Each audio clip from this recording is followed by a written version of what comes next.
that's something of that type. They call a private ambulance company to come in and pick them up. Now that is like considered a prescription sent, and so they do then at that point get the bill and collect at a higher rate. So, so they would only ever call a private company for those circumstances. They would never call the city to do it unless it's the cheap rate. I mean, I guess what I'm wondering is what are those rates? I mean, would we actually break even on those runs? And is it possible for us to be using the infrastructure that we have to work with those clinics, and perhaps even more importantly, with some of the care facilities, particularly ones that may be coming in that might have a physician on staff or something like that? We did a while back take a look at whether or not we got into the inter-hospital transports. The biggest problem with that is that it takes a lot of manpower to do those types of things, because you don't get the option of where you go. So you could have somebody in Maplewood who may have to go all the way to Fairview Ridges Hospital. But right now we pretty much stay within the metro area. And of course, if you get another one very close thereafter, you're talking multiple transports that you could do. The other big part of that is that the majority of those transports are daytime hours, which is the majority of our workload for our 911 calls, for all practical purposes.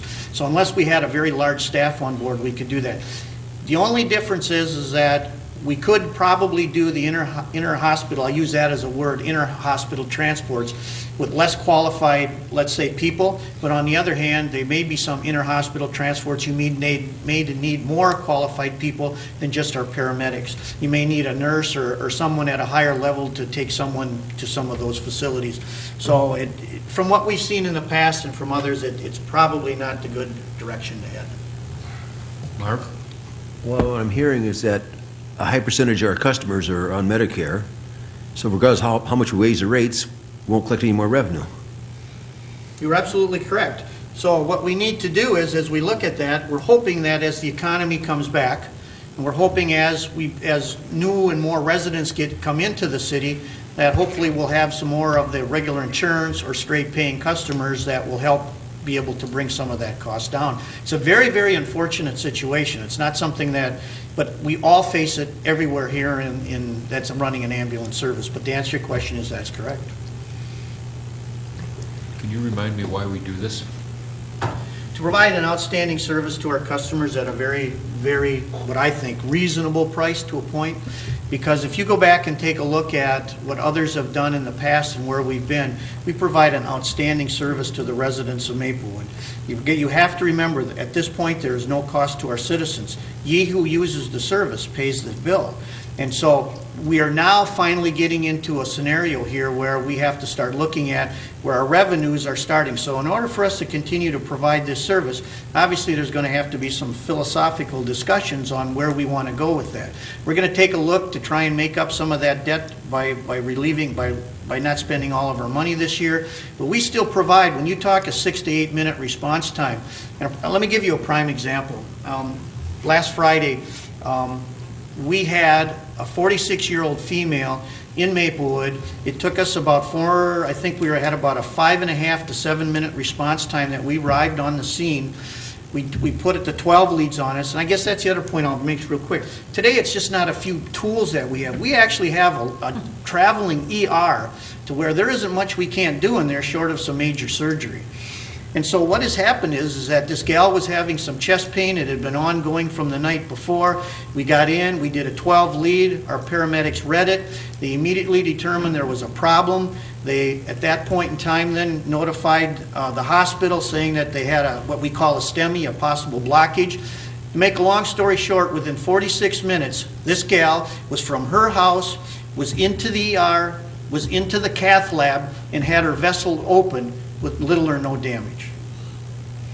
Now, the difference you can say is that every time, I wish I could say everybody we could do that to, but as you lengthen that response time, you also lengthen that time for that vessel to open. We provide a very, very good service to our community, and we provide it in a very timely manner. 95% or better of the time. Are we going to hit it 100%? No. So I look at you and I can say, because my family lives here, my parents still live here, and I know all of you, it's about getting the best quality service that we can possibly provide. And I don't know that you can find what we do anywhere else. Steve or Gail, whichever, where's the money come from that we use to write off the fund? when we say we're going to write it off, that we have $2 million in losses and we're writing it off, I mean, don't we have money expended that we have to cover somehow or another? Mayor, how we try and budget the fund is we budget for the net revenues that we're collecting. So the gross revenues, we originally gross up the receivable we're getting, but then the receivable is written off at some point in time. We try and book the net revenues, what we're actually going to collect as revenue, and that's what I'm using to base where we need to set the rates to get that net revenue amount to cover our expenditures. Well, but what Marv says, that we can raise the rate till the cows come home, we're not going to get any more money. Most of our customers are... Not all of our patients are Medicare patients. Not all the, I mean, we're looking... But so then we're asking the smallest percentage of our customers to pay the bulk of the bill? Yep. Well, and so at what point does that get to be insane? Well, that's what we're talking about. Several years ago. Mayor and council, I think to summarize where we are in this, and we're literally, right now, we would have to raise rates by 20% in order to really make this fund look good and appropriate. I mean, you're probably going to have to raise the rates 3 to 5% and then continue, as Steve said, looking for ways to come up with additional revenues, cut expenses, trim here, trim there, and I think we're working on that. And as staff, that's probably, that's our recommendation, obviously. Give us the 3 to 5% leeway. Are you okay with that? If not, we're literally going to have to look at two alternatives. One is look at tax revenues. We're not doing that. We're not going to the tax revenue at this point in time. The other alternative then is simply to cut expenses, cut service, and cut the delivery. At this point in time, we're not proposing that. We're proposing that we're going to continue to tighten our belt and get this fund back to where it was just 3 years ago, where we have a little bit of equity. And so we're going up and down. And so that's really the story that I think Steve and Gail are trying to say. We're not proposing to take a dime of tax revenue to support this fund.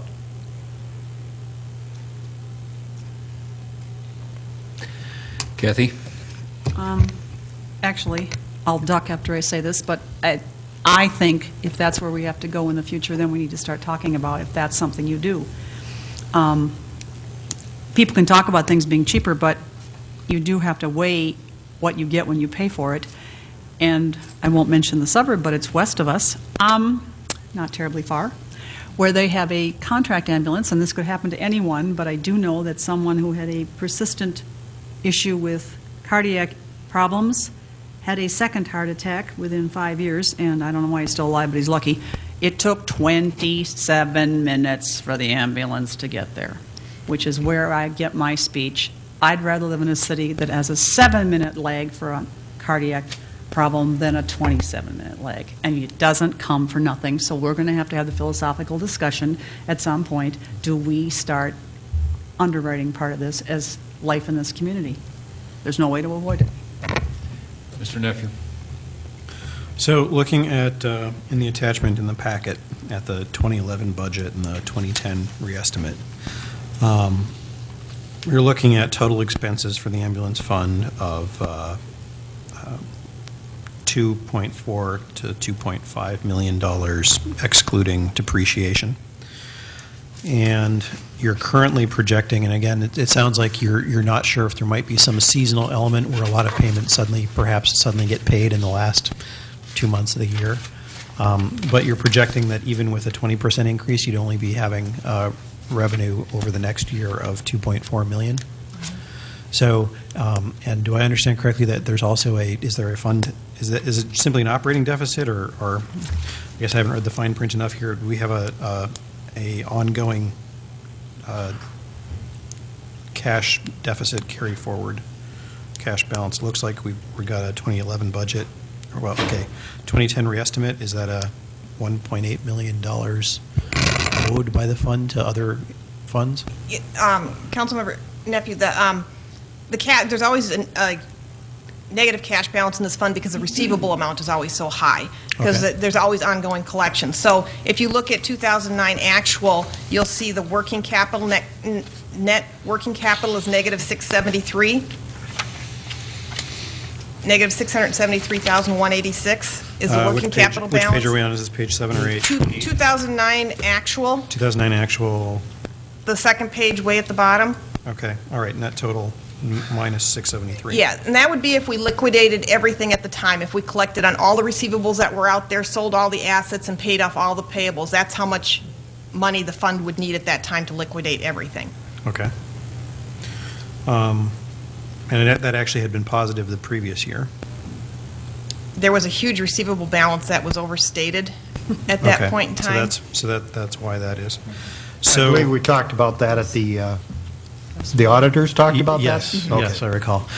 So the question that I have then is, suppose that we got our revenues to being $2.5 million. Would that put us in a fine operating position on an ongoing basis, or do we also effectively have an additional debt or write-offs that we need to be amortizing over the coming years? The Practically speaking. 2.5 million in revenues would cover what we currently estimate our expenditures to be for next year. Staff's going to take a look at those again to see if we can tighten some things out of that, but that would not cover the deficit that's currently on the books. Okay, so we'd have to go higher than that in order to really bring it back Yeah, in and I think with a balance. combination of relooking at some expenditures and trying to figure out some other areas we can cut back and increasing revenues, we'll get there. Okay. I'm not a huge fan of jacking up these fees, but this is an enterprise fund, and as screwy as the federal reimbursement program is, I mean, this is I don't see how we can get around this. If it means going a 10% increase, I mean, I guess I'd rather not have a 20% increase in 1 year, but if we have to do 2 back-to-back 10% increases to start right-sizing this, or maybe 3 in a row, then it seems to me that's what we need to do. And the downside is that I mean, I don't know what the non-Medicare rates are like in comparison to other cities at this point in time. Do we have any idea about that? Or other private? How are rates compared to other cities? Did you look at that? With rates? Yeah. Very good question. At this time, we're probably the highest one that's out there. In some cases, it's only by $100. Some of them, it's maybe a couple $100. We did do a little bit of a quick call. We haven't done a complete rate check, but we're hearing that everyone is going to go between a 3 and 5%, and some might be upwards of 10 to 15%.